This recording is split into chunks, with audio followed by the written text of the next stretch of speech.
संतां के कारज आप खलोया, संतां के कारज हर कम करावण आया राम। वाहिगुरु जी का खालसा, श्री वाहिगुरु जी की फतेह। एके एके तू राया, तो किरपा ते सुख पाया। सेवक सेवा करदा है, परंतु ਆਪਣੇ ਸੰਗੀਆਂ ਨੂੰ ਵੀ ਪ੍ਰੇਰ ਕੇ ਸੇਵਾ ਵਿੱਚ ਲੈਂਦਾ ਹੈ। ਜਿਵੇਂ ਬਾਣੀ ਵਿੱਚ ਹੁਕਮ ਹੈ, ਆਪ ਤਰਹਿ ਸੰਗੀ ਤਾਰਹਿ, ਸਭ ਕੁਟੁੰਬ ਤਰਾਵੇ। ਜਨ ਨਾਨਕ ਤਿਸ ਬਲ ਹਾਰਣੈ, ਜੋ ਮੇਰੇ ਹਰ ਪ੍ਰਭ ਭਾਵੇ। ਬਾਬਾ ਮਹਾਹਰਨਾਮ ਸਿੰਘ ਜੀ ਦੀ ਸੇਵਾ ਵਿੱਚ ਸੰਤ ਸ੍ਰੀ ਰਾਮ ਸਿੰਘ ਜੀ ਮਲੂਕੇ ਵਾਲੇ ਆਏ। ਆਪ ਵੀ ਸੇਵਾ ਕੀਤੀ। ਜਿਤਨੀ ਸੰਗਤ ਮਲੂਕੇ ਨਗਰ ਦੀ ਸੀ, ਸਭ ਨੂੰ ਪ੍ਰੇਰ ਕੇ ਸੇਵਾ ਵਿੱਚ ਲਾਇਆ। ਇੱਕ ਪ੍ਰਸੰਗ ਹੋਰ ਇਸ ਬਾਰੇ ਸਰਵਣ ਕਰੋ। ਇੱਕ ਵਾਰ 7-8 ਮਾਈ ਭਾਈ ਮਲੂਕੇ ਨਗਰ ਤੋਂ ਬਾਬਾ ਜੀ ਦੇ ਦਰਸ਼ਨ ਕਰਨ ਆਏ। ਨਾਲ ਦੁੱਧ ਦੀ ਵਲਟੋਈ ਭਰ ਕੇ ਲੈ ਆਏ। ਬਾਬਾ ਜੀ ਨੇ ਦੁੱਧ ਦੀ ਸ਼ਰ੍ਹਾ ਕਰਨ ਦਾ ਹੁਕਮ ਦਿੱਤਾ। ਨਾਲ ਹੀ ਹੁਕਮ ਅਨੁਸਾਰ ਸਭ ਨੇ ਰੱਜ ਕੇ ਛਕਿਆ। 3-4 ਸ਼ੇਰ ਦੁੱਧ ਫੇਰ ਵੀ ਵੱਧ ਗਿਆ। ਹੋਰ ਸੰਗਤ ਤਾਂ ਦਰਸ਼ਨ ਕਰਕੇ ਵਾਪਸ ਮਲੂਕੇ ਪਿੰਡ ਨੂੰ ਚਲੀ ਗਈ, ਪਰ ਇਹਨਾਂ ਵਿੱਚੋਂ 2 ਪ੍ਰੇਮੀ ਹਾਕਮ ਸਿੰਘ ਅਤੇ ਗੁਰਮੁਖ ਸਿੰਘ ਇੱਥੇ ਰਹਿ ਗਏ। ਕੁਝ ਸਮੇਂ ਬਾਅਦ ਹਜ਼ੂਰ ਨੇ ਬਚਨ ਕੀਤਾ ਕਿ ਜਿਹੜਾ ਦੁੱਧ ਵੱਧ ਗਿਆ ਹੈ, ਉਹ ਤੁਸੀਂ ਮਲੂਕੇ ਵਾਲੇ ਹੀ ਛਕੋ, ਕਿਸੇ ਹੋਰ ਨੂੰ ਨਹੀਂ ਦੇਣਾ। ਉਸ ਸਮੇਂ ਰੁੱਤ ਗਰਮੀ ਦੀ ਸੀ ਤੇ ਦੁੱਧ ਖਰਾਬ ਹੋ ਗਿਆ ਸੀ, ਪਰ ਹਾਕਮ ਸਿੰਘ ਅਤੇ ਗੁਰਮੁਖ ਸਿੰਘ ਜਿਸ ਸਮੇਂ ਦੁੱਧ ਪੀਣ ਲੱਗੇ ਤਾਂ ਪੀ ਨਾ ਸਕੇ।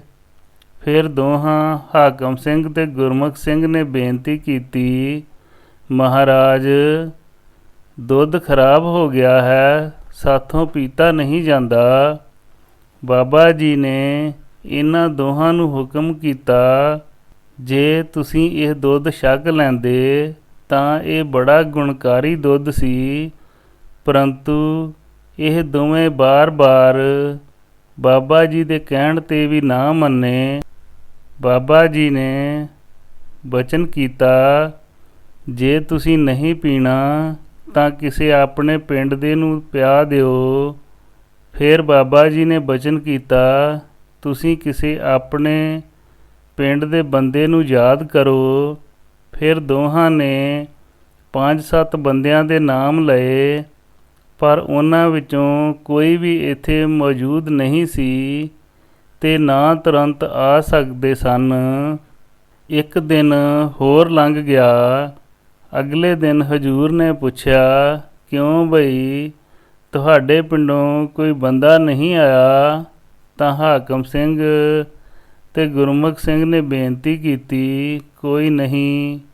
ਥੋੜ੍ਹੇ ਜਿਹੇ ਚਿਰ ਪਿੱਛੋਂ ਇੱਕ ਮਲੂਕੇ ਨਗਰ ਦੀ ਮਾਈ, ਜਿਸ ਦਾ ਨਾਮ ਚੰਦੀ ਸੀ, ਜਿਸ ਦੇ ਪਤੀ ਦਾ ਨਾਮ ਬਿਸ਼ਨ ਸਿੰਘ ਸੀ, ਆਪਣੀ ਲੜਕੀ ਨੂੰ ਨਾਲ ਲੈ ਕੇ 4 ਦੋਹਤੇ ਤੇ 4 ਦੋਹਤੀਆਂ ਸਮੇਤ ਦਰਸ਼ਨ ਕਰਨ ਲਈ ਆ ਪਹੁੰਚੀ। ਹੇਠੋਂ ਸੇਵਾਦਾਰ ਨੇ ਬੇਨਤੀ ਕੀਤੀ, ਮਹਾਰਾਜ ਮਲੂਕੇ ਤੋਂ ਇੱਕ ਮਾਈ ਦਰਸ਼ਨ ਕਰਨ ਲਈ ਆਈ ਹੈ। ਬਾਬਾ ਜੀ ਨੇ ਤੁਰੰਤ ਹੀ ਮਾਈ ਨੂੰ ਉੱਪਰ ਸੱਦ ਲਿਆ। ਮਾਈ ਦਾ ਪਿੰਡ ਸੁਣ ਕੇ ਬਾਬਾ ਜੀ ਨੇ ਬਚਨ ਕੀਤਾ, ਮਾਈ ਇਕੱਲੀ ਆਈ ਹੈ? ਉਸਨੇ ਕਿਹਾ, ਜੀ ਨਹੀਂ, ਇੱਕ ਮੇਰੀ ਧੀ ਮੇਰੇ ਨਾਲ ਹੈ, 4 ਦੋਹਤੇ ਦੋਹਤੀਆਂ ਹਨ, ਅਸੀਂ ਤੁਹਾਡੇ ਦਰਸ਼ਨ ਕਰਨੇ ਹਨ। ਬਾਬਾ ਜੀ ਨੇ ਬਚਨ ਕੀਤਾ, ਸ਼ੁੱਧ ਹੈ, ਨਾਲ ਹੀ ਹਾਕਮ ਸਿੰਘ ਤੇ ਗੁਰਮੁਖ ਸਿੰਘ ਨੂੰ ਬਚਨ ਕੀਤਾ, ਇਸ ਮਾਈ ਦੇ ਪਰਿਵਾਰ ਨੂੰ ਦੁੱਧ ਛਕਾਓ। 2 ਕੁੱਜੇ ਮਿਸ਼ਰੀ ਦੇ ਪ੍ਰਤੀ ਜੀ ਦੁੱਧ ਵਿੱਚ ਮਿਲਾਓ।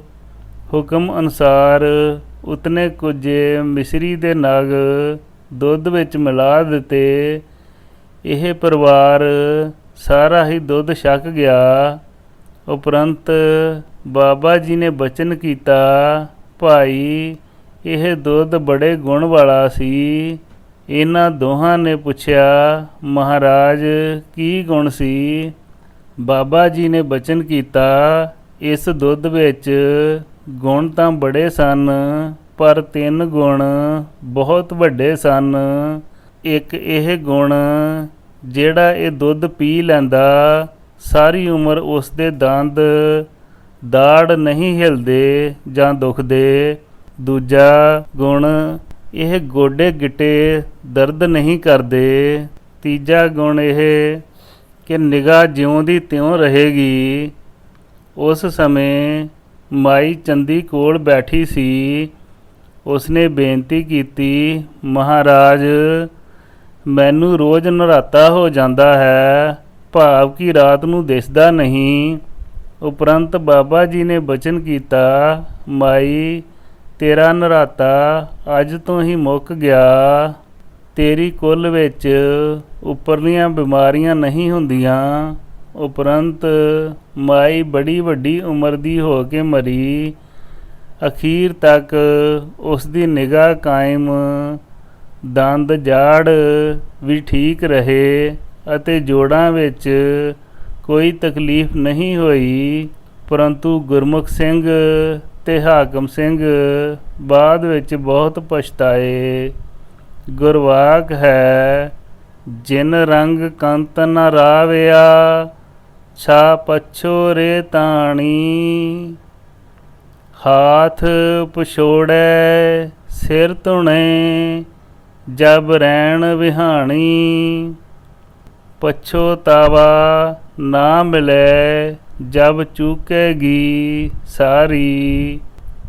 ਇਹ ਪ੍ਰਸੰਗ ਮਲੂਕਾ ਨਿਵਾਸੀ ਭਾਈ ਗੁਰਮੁਖ ਸਿੰਘ ਨੇ ਸੁਣਾਇਆ। ਫਿਰ ਰਤਨ ਸਿੰਘ ਢਿੱਲੋਂ ਨੇ ਵੀ ਦੱਸਿਆ ਤੇ ਲਿਖਾਇਆ। ਪੌਣ ਪਾਣੀ ਬੈ ਸੰਤਰ ਡਰ ਪੈ, ਡਰ ਪੈ ਇੰਦਰ ਵਿਚਾਰਾ। ਮਹਾਂਪੁਰਖਾਂ ਦੇ ਕੌਤਕ ਦੁਨਿਆਵੀ ਵਿਦਿਆ ਦੇ ਘੇਰੇ ਵਿੱਚ ਰਹਿਣ ਵਾਲਾ ਬੰਦਾ ਸਮਝ ਨਹੀਂ ਸਕਦਾ, ਫਿਰ ਉਹ ਮੰਨਦਾ ਵੀ ਨਹੀਂ। ਪਰੰਤੂ ਜਿਨ੍ਹਾਂ ਦੇ ਸਾਹਮਣੇ ਸਭ ਕੁਝ ਵਰਤਿਆ ਹੋਵੇ, ਉਹ ਇਨਕਾਰ ਨਹੀਂ ਕਰ ਸਕਦੇ। ਇੱਥੇ ਤਾਂ ਕਬੀਰ ਸਾਹਿਬ ਦਾ ਬਚਨ ਠੀਕ ਢੁਕਦਾ ਹੈ। ਕਹਿ ਕਬੀਰ ਅਬ ਜਾਣਿਆ, ਜਬ ਜਾਣਿਆ ਤਉ ਮਨ ਮਾਨਿਆ। ਮਨ ਮਾਨੈ ਲੋਗ ਨਾ ਪਤੀਜੈ, ਨਾ ਪਤੀਜੈ ਤਉ ਕਿਆ ਕੀਜੈ। ਸੰਤ ਸ੍ਰੀ ਰਾਮ ਸਿੰਘ ਮਲੂਕੇ ਵਾਲੇ, ਹਾਕਮ ਸਿੰਘ ਅਤੇ ਗੁਰਮੁਖ ਸਿੰਘ ਤਿੰਨੇ ਹੀ ਬਾਬਾ ਜੀ ਪਾਸ ਬੈਠੇ ਸਨ। ਬੱਦਲਵਾਈ ਮਾੜੀ ਮੋਟੀ ਜਿਹੀ ਸੀ, ਪਰੰਤੂ ਗਰਮੀ ਬੇਅੰਤ ਸੀ। ਹਾਕਮ ਸਿੰਘ ਨੇ ਬਾਬਾ ਜੀ ਪਾਸ ਬੇਨਤੀ ਕੀਤੀ, ਮਹਾਰਾਜ ਗਰਮੀ ਬਹੁਤ ਹੈ, ਉੱਠਣਾ ਬੈਠਣਾ ਮੁਸ਼ਕਿਲ ਹੈ।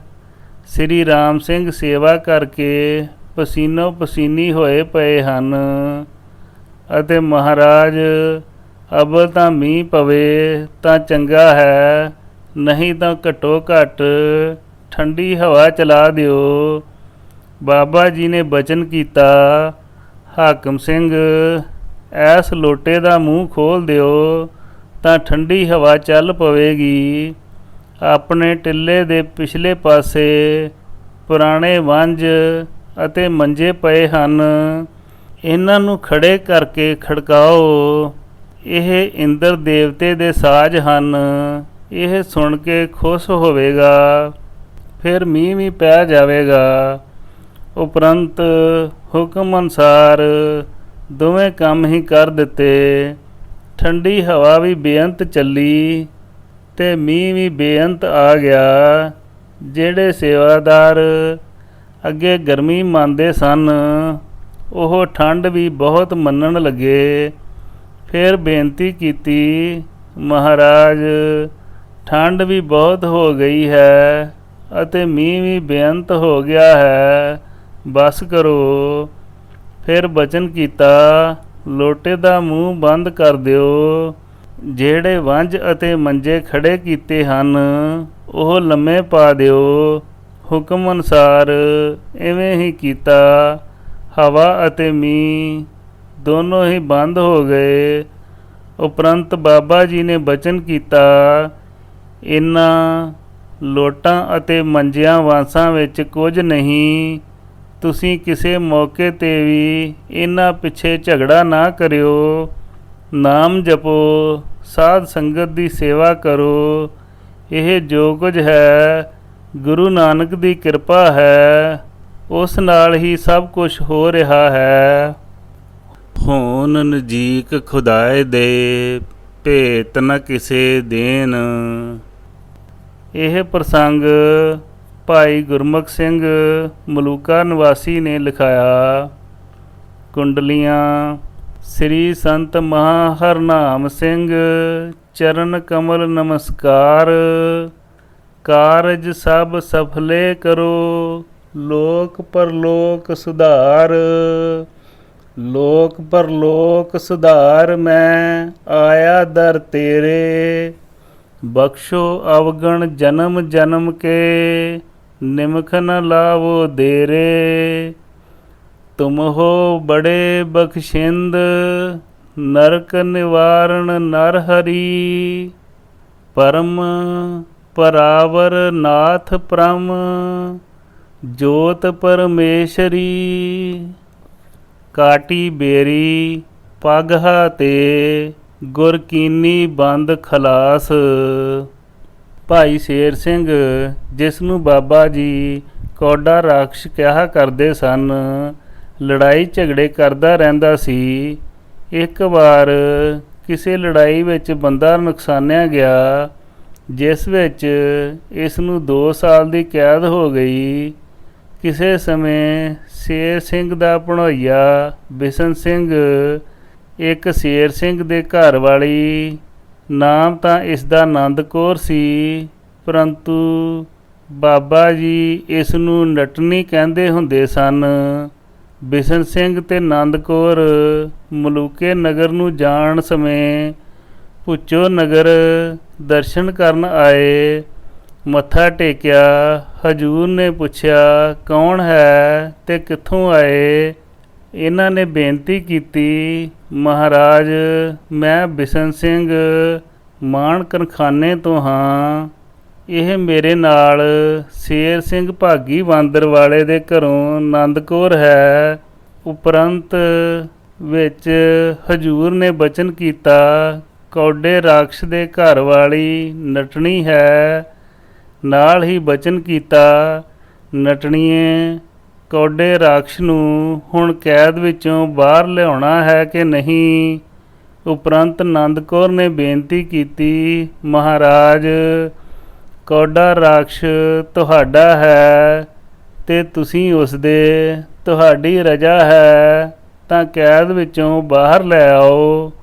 ਉਪਰੰਤ ਬਾਬਾ ਜੀ ਨੇ ਬਚਨ ਕੀਤਾ ਕਿ ਜਿਹੜਾ ਅਸੀਂ ਉਸ ਨੂੰ ਨਿਤਨੇਮ ਕਰਨ ਲਈ ਕਿਹਾ ਹੈ, ਉਹ ਤਾਂ ਜੇਲ੍ਹ ਵਿੱਚ ਵੀ ਕਰੀ ਜਾਂਦਾ ਹੈ। ਕੱਲ੍ਹ ਨਹੀਂ ਪਰਸੋਂ ਨੂੰ ਆ ਜਾਵੇਗਾ। ਉਪਰੰਤ ਬਿਸ਼ਨ ਸਿੰਘ ਅਤੇ ਨੰਦ ਕੌਰ ਤਾਂ ਮਲੂਕੇ ਨੂੰ ਚਲੇ ਗਏ। ਉਪਰੰਤ ਸ਼ੇਰ ਸਿੰਘ ਕੈਦ ਵਿੱਚੋਂ ਕਿਸੇ ਤਰ੍ਹਾਂ ਬਾਹਰ ਆਇਆ। ਇਹ ਪ੍ਰਸੰਗ ਇਸ ਤਰ੍ਹਾਂ ਹੋਇਆ ਕਿ ਲਗਾਤਾਰ ਮਹਾਰਾਜਾ ਪਟਿਆਲਾ ਭੁਪਿੰਦਰ ਸਿੰਘ ਪਹਿਲੀ ਰਾਤ ਬੜਾ ਡਰਿਆ ਅਤੇ ਦੂਜੀ ਰਾਤ ਉਸ ਤੋਂ ਵੀ ਜ਼ਿਆਦਾ। ਹਜੂਰ ਨੇ ਬਚਨ ਕੀਤਾ, ਭਾਗੀ ਬਾਂਦਰ ਦਾ ਸ਼ੇਰ ਸਿੰਘ ਅੱਜ ਇਸੇ ਵੇਲੇ ਹੀ ਜੇਲ੍ਹ ਵਿੱਚੋਂ ਬਾਹਰ ਕੱਢ ਦੇ। 2 ਦਿਨ ਦੇ ਡਰੇ ਹੋਏ ਮਹਾਰਾਜੇ ਨੇ ਉਸੇ ਵਕਤ ਹੀ ਜੇਲ੍ਹ ਦੇ ਦਰੋਗੇ ਨੂੰ ਅੱਧੀ ਰਾਤ ਨੂੰ ਟੈਲੀਫੋਨ ਕੀਤਾ, ਭਾਗੀ ਬਾਂਦਰ ਦੇ ਸ਼ੇਰ ਸਿੰਘ ਨੂੰ ਇਸੇ ਵਕਤ ਹੀ ਜੇਲ੍ਹ ਵਿੱਚੋਂ ਬਾਹਰ ਕੱਢੋ। ਉਪਰੰਤ ਜੇਲ੍ਹ ਦੇ ਇੰਚਾਰਜ ਨੇ ਮਹਾਰਾਜੇ ਨੂੰ ਦੱਸਿਆ ਕਿ ਸਰਕਾਰ ਉਸ ਦੀ ਤਾਂ ਅਜੇ ਕੈਦ ਬਾਕੀ ਰਹਿੰਦੀ ਹੈ। ਉੱਤਰ ਵਿੱਚ ਰਾਜੇ ਨੇ ਕਿਹਾ, ਨਹੀਂ, ਉਸ ਨੂੰ ਹੁਣੇ ਬਾਹਰ ਕੱਢੋ ਤੇ ਮੈਨੂੰ ਪਤਾ ਦਿਓ ਕੱਢਿਆ ਹੈ ਕਿ ਨਹੀਂ। ਉਸੇ ਵਕਤ ਹੀ ਜੇਲ੍ਹ ਦੇ ਇੰਚਾਰਜ ਨੇ ਸ਼ੇਰ ਸਿੰਘ ਨੂੰ ਜਾ ਦੱਸਿਆ ਕਿ ਸ਼ੇਰ ਸਿੰਘ, ਮੈਨੂੰ ਮਹਾਰਾਜੇ ਨੇ ਹੁਕਮ ਕੀਤਾ ਹੈ ਕਿ ਤੈਨੂੰ ਹੁਣੇ ਜੇਲ੍ਹ ਵਿੱਚੋਂ ਬਾਹਰ ਜਾਣਾ ਪਵੇਗਾ। ਉਪਰੰਤ ਸ਼ੇਰ ਸਿੰਘ ਡਰਦਾ ਜੇਲ੍ਹ 'ਚੋਂ ਬਾਹਰ ਨਾ ਨਿਕਲੇ। ਕਹੇ, ਅੱਧੀ ਰਾਤ ਮੈਂ ਕਿੱਧਰ ਨੂੰ ਜਾਵਾਂ। ਜੇਲ੍ਹ ਇੰਚਾਰਜ ਕਹਿਣ ਲੱਗਾ, ਮੈਨੂੰ ਤਾਂ ਮਹਾਰਾਜੇ ਵੱਲੋਂ ਹੁਕਮ ਹੋਇਆ ਹੈ, ਮੈਂ ਤੈਨੂੰ ਰੱਖ ਨਹੀਂ ਸਕਦਾ। ਤੂੰ ਜੇਲ੍ਹ ਵਿੱਚੋਂ ਬਾਹਰ ਹੋ ਕੇ ਬੇਸ਼ੱਕ ਜੇਲ੍ਹ ਦੀ ਕੰਧ ਨਾਲ ਲੱਗ ਕੇ ਸਾਰੀ ਰਾਤ ਕੱਟ ਲੈ। ਖੈਰ, ਉਸੇ ਸਮੇਂ ਹੀ ਸ਼ੇਰ ਸਿੰਘ ਨੂੰ ਬਾਹਰ ਨਿਕਲਣਾ ਪਿਆ। ਆਪਣੇ ਸੇਵਕ ਕੀ ਆਪੇ ਰਾਖੇ, ਆਪੇ ਨਾਮ ਜਪਾਵੇ। ਜੈ ਜੈ ਕਾਜ ਕਿਰਤ ਸੇਵਕ ਕੀ, ਤਹਾਂ ਤਹਾਂ ਉਠ ਧਾਵੇ। ਸੇਵਕ ਕੋ ਨਿਕਟੀ ਹੋਏ ਦਿਖਾਵੇ, ਜੋ ਜੋ ਕਹੇ ਠਾਕਰ ਪੈ ਸੇਵਕ, ਤਤ ਕਾਲ ਹੋਏ ਆਵੇ। ਵਾਲਾ ਬਚਨ ਪ੍ਰਤੱਖ ਵਰਤਿਆ ਕਰਦਾ। ਸਭ ਕੁਝ ਵਾਹਿਗੁਰੂ ਹੀ ਹੈ, ਪਰੰਤੂ ਪ੍ਰਤੱਖ ਕਿਸੇ ਮਹਾਂਪੁਰਖ ਰਾਹੀਂ ਹੁੰਦਾ ਹੈ। ਇਹ ਪ੍ਰਸੰਗ ਸ਼ੇਰ ਸਿੰਘ ਕੌਡਾ ਰਾਖਸ਼ ਦੇ ਭਤੀਜੇ ਮਿਹਰ ਸਿੰਘ ਦੇ ਪੁੱਤਰ ਮੱਲ ਸਿੰਘ ਭਾਗੀ ਬਾਂਦਰ ਵਾਲੇ ਨੇ ਲਿਖਾਇਆ। ਸਤਿਗੁਰ ਸਿੱਖ ਕੀ ਕਰੇ ਪ੍ਰਤਿਪਾਲ, ਜੋ ਜਨ ਪਾਰ ਬ੍ਰਹਮ ਆਪਣੇ ਕੀਨੇ ਤਿਨ। ਕਾ ਬਾਹਰ ਕਛ ਨਾ ਵਿਚਾਰ, ਰਾਗ ਟੋਡੀ ਮਹੱਲਾ ਪੰਜਵਾਂ। ਜੋ ਜਨ ਪਾਰ ਬ੍ਰਹਮ ਆਪਣੇ ਕੀਨੇ ਤਿਨ, ਕਾ ਬਾਹੁਰ ਕਛ ਨਾ ਵਿਚਾਰ। ਰਾਗ ਟੋਡੀ ਮਹੱਲਾ ਪੰਜਵਾਂ। ਮਹਾਂਪੁਰਖ ਸੇਵਕ ਦਾ ਗੁਣ ਅਵਗੁਣ ਨਹੀਂ ਵੇਖਦੇ। ਹਰ ਵੇਲੇ ਮਿਹਰ ਦੇ ਘਰ ਵਿੱਚ ਰਹਿ ਕੇ ਦੁਨਿਆਵੀ ਪਦਾਰਥਾਂ ਵੱਲੋਂ ਘਾਟਾ ਨਹੀਂ ਆਉਣ ਦਿੰਦੇ। ਭਾਗੀ ਬਾਂਦਰ ਵਾਲੇ ਸਾਰੇ ਭਰਾਵਾਂ ਨੂੰ ਬਾਬਾ ਜੀ ਨੇ ਸਦਾ ਆਪਣੀ ਹਜ਼ੂਰੀ ਵਿੱਚ ਰੱਖਿਆ। ਜੇ ਇੱਕ ਭਰਾ ਛੁੱਟੀ ਲੈ ਕੇ ਘਰ ਗਿਆ ਤਾਂ ਦੂਜੇ ਨੂੰ ਸੇਵਾ ਵਿੱਚ ਹਾਜ਼ਰ ਕਰਕੇ ਪਹਿਲੇ ਨੂੰ ਛੁੱਟੀ ਦੇ ਦਿੱਤੀ। ਇਹ ਸਾਰੇ ਪ੍ਰੇਮ ਵਾਲੇ ਸਨ। ਜਿਹੜਾ ਵੀ ਬਾਬਾ ਜੀ ਨਿਤਨੇਮ ਬਖਸ਼ਦੇ ਸਨ, ਸਾਰੇ ਹੁਕਮ ਮੰਨ ਕੇ ਬਾਣੀ ਪੜ੍ਹਦੇ ਰਹਿੰਦੇ ਸਨ। ਇੱਕ ਦਿਨ ਭਾਈ ਸਰਵਣ ਸਿੰਘ ਦੀ ਇੱਕ ਮੱਝ ਦੁੱਧ ਦੇਣ ਤੋਂ ਹਟ ਗਈ। ਉਸ ਨੂੰ ਮਲੂਕੇ ਤੋਂ ਲੈ ਕੇ ਭਾਗੀ ਬਾਂਦਰ ਛੱਡਣ ਜਾ ਰਿਹਾ ਸੀ। ਰਸਤੇ ਵਿੱਚ ਪੁੱਛੋ ਰੂਮੀ ਵਾਲੇ ਡੇਰੇ ਬਾਬਾ ਜੀ ਦੇ ਦਰਸ਼ਨ ਕਰਨ ਲਈ ਰੁਕਿਆ। ਉਪਰੰਤ ਬਾਬਾ ਜੀ ਦੇ ਪੁੱਛਣ 'ਤੇ ਸਰਵਣ ਸਿੰਘ ਨੇ ਦੱਸਿਆ ਕਿ ਮਹਾਰਾਜ, ਮੇਰੀ ਮੱਝ ਦੁੱਧ ਦੇਣ ਤੋਂ ਹਟ ਗਈ ਹੈ, ਇਸ ਨੂੰ ਭਾਗੀ ਬਾਂਦਰ ਛੱਡਣ ਜਾ ਰਿਹਾ ਹਾਂ। ਉਪਰੰਤ ਬਾਬਾ ਜੀ ਨੇ ਬਚਨ ਕੀਤਾ, ਇਸ ਮੈਂਹ ਨੂੰ ਪਾਣੀ ਦੇ ਛਿੱਟੇ ਮਾਰ ਕੇ ਚੋ ਲਿਆ ਕਰੋ। ਜਿਸ ਮੱਝ ਨੂੰ ਅੱਗੇ ਕੁੱਟ ਕੇ ਜਾਂ ਰੱਸਾ ਪੈਰਾਂ ਨੂੰ ਪਾ ਕੇ ਬੜੇ ਯਤਨ ਕੀਤੇ, ਫਿਰ ਵੀ ਦੁੱਧ ਨਹੀਂ ਸੀ ਦਿੰਦੀ, ਬਚਨ ਅਨੁਸਾਰ ਭਾਗੀ ਬਾਂਦਰ ਨਗਰ ਜਾ ਕੇ ਪਾਣੀ ਦੇ ਛਿੱਟੇ ਮਾਰ ਕੇ ਤਕਰੀਬਨ 3 ਮਹੀਨੇ ਪੂਰਾ ਦੁੱਧ ਦਿੱਤਾ, ਨਾਗਾ ਨਹੀਂ ਪਾਇਆ। ਇਹ ਸੀ ਬਾਬਾ ਮਹਾਂ ਹਰਨਾਮ ਸਿੰਘ ਜੀ ਦੇ ਇੱਕ ਸਧਾਰਨ ਤੌਰ 'ਤੇ ਕੀਤੇ ਬਚਨ ਦਾ ਪ੍ਰਤੱਖ ਪ੍ਰਭਾਵ। ਸਤ ਬਚਨ ਸਾਧੂ ਉਪਦੇਸ਼, ਸਤ ਤੇ ਜਨ ਜਾ ਕਾ ਹਿਰਦੇ ਪ੍ਰਵੇਸ਼। ਇਹ ਪ੍ਰਸੰਗ ਮਿਹਰ ਸਿੰਘ ਦੇ ਪੁੱਤਰ ਮੱਲ ਸਿੰਘ ਭਾਗੀ ਬਾਂਦਰ ਵਾਲੇ ਪਾਸੋਂ ਮਿਲਿਆ। ਮਾਰੇ ਰਾਖੇ ਏਕੋ ਆਪ, ਮਾਨੁਖ ਕੇ ਕਿਛ ਨਾਹੀ ਹਾਥ। ਲੜਾਈ ਝਗੜਾ ਕਤਲ ਕਦੇ ਇੱਕ ਨੇ ਕੀਤਾ, ਫਿਰ ਦੂਜੇ ਨੇ ਪਹਿਲੇ ਧਿਰ ਦਾ ਕਤਲ ਕੀਤਾ। ਫਿਰ ਇਸ ਲੜਾਈ ਵਿੱਚ ਕਈ ਪਿੰਡ ਅਤੇ ਖਾਨਦਾਨ ਤਬਾਹ ਹੋ ਚੁੱਕੇ ਹਨ ਅਤੇ ਹੋ ਰਹੇ ਹਨ।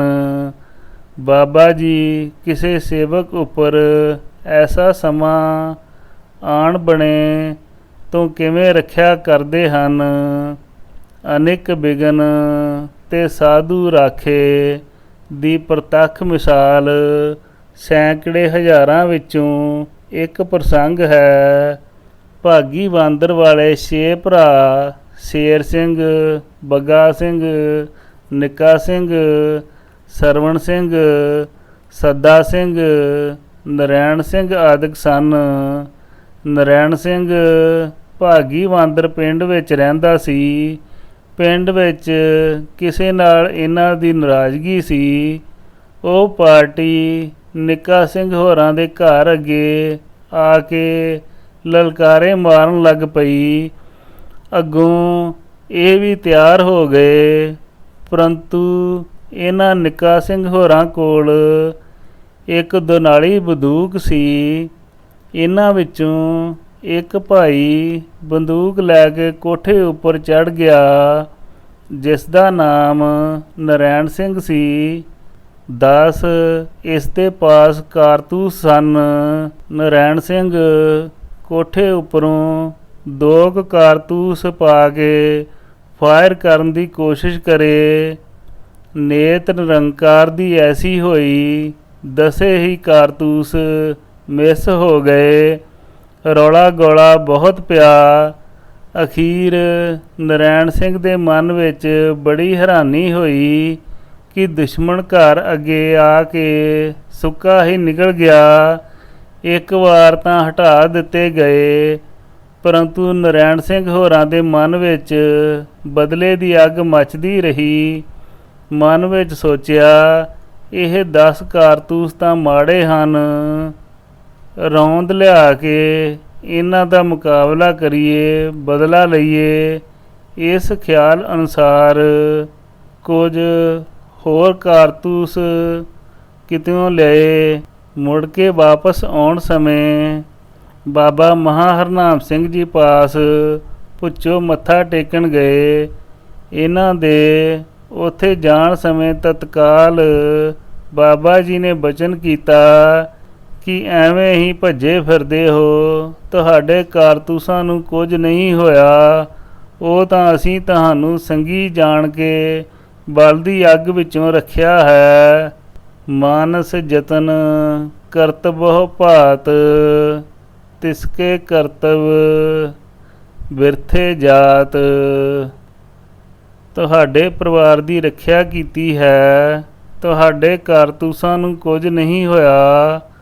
ਹੁਣ ਚਲਾ ਕੇ ਦੇਖੋ। ਹੁਕਮ ਅਨੁਸਾਰ ਬਾਹਰ ਐਵੇਂ ਹੀ ਚਲਾਏ ਤਾਂ ਚੱਲ ਗਏ। ਅਖੀਰ ਨੂੰ ਬਾਬਾ ਜੀ ਨੇ ਮਿਹਰ ਦੀ ਨਿਗਾਹ ਕਰਕੇ ਇਹਨਾਂ ਦੇ ਕ੍ਰੋਧ ਨੂੰ ਸ਼ਾਂਤ ਕੀਤਾ ਤੇ ਫਿਰ ਇਹ ਆਰਾਮ ਨਾਲ ਵਸੇ। ਕਾਲ ਕਲੇਸ਼ ਗੁਰ ਸ਼ਬਦ ਨਿਵਾਰੇ। ਇਸ ਤਰ੍ਹਾਂ ਸੰਗੀਆਂ ਸੇਵਕਾਂ ਦੀ ਰੱਖਿਆ ਕਰਦੇ ਸਨ। ਧੰਨ ਬਾਬਾ ਮਹਾਂ ਹਰਨਾਮ ਸਿੰਘ ਜੀ ਮਹਾਰਾਜ। ਇਹ ਪ੍ਰਸੰਗ ਵੀ ਮਿਹਰ ਸਿੰਘ ਦੇ ਪੁੱਤਰ ਮੱਲ ਸਿੰਘ ਭਾਗੀ ਬਾਂਦਰ ਵਾਲੇ ਨੇ ਲਿਖਾਇਆ। ਸ੍ਰੀ ਵਾਹਿਗੁਰੂ ਜੀ ਕਾ ਖਾਲਸਾ, ਸ੍ਰੀ ਵਾਹਿਗੁਰੂ ਜੀ ਕੀ ਫਤਿਹ।